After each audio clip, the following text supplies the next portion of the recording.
ஒரு குட்டி mini vlog பார்க்கலாமா? எங்கள் வீட்டில் 2 குட்டி தங்கங்களுக்கு நாளைக்கு வந்து ஃபஸ்ட்டு பர்த்டே. ஸோ இன்றைக்கி வந்துட்டு கொஞ்சம் கெஸ்ட் எல்லாமே வீட்டுக்கு வந்திருந்தாங்க.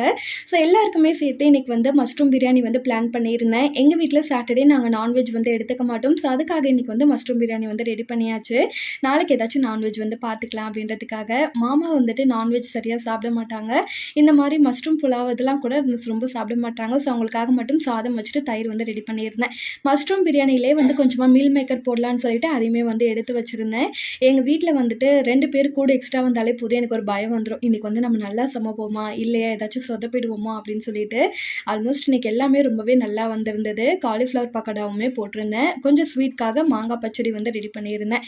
அவ்வளோதான் இன்றைக்கான லஞ்சு. எல்லாருமே வந்துட்டு ரொம்ப சூப்பராக இருக்குன்னு சொல்லியிருந்தாங்க. எல்லாருமே ரொம்ப என்ஜாய் பண்ணி நாங்களுமே சாப்பிட்டுட்டு அதுக்கப்புறமா வீட்டில் வந்து உட்காந்து பேசிகிட்டு இருந்தோம். ஐ ஹோப் இந்த வீடியோ உங்களுக்கு பிடிச்சிருக்க நம்பரை பிடிச்சிருந்தா கண்டிப்பாக லைக் பண்ணிவிட்டு சப்ஸ்கிரைப் பண்ணிக்கோங்க. நெக்ஸ்ட் வீடியோவில் பார்க்கலாம். அது வரைக்கும் பாய்.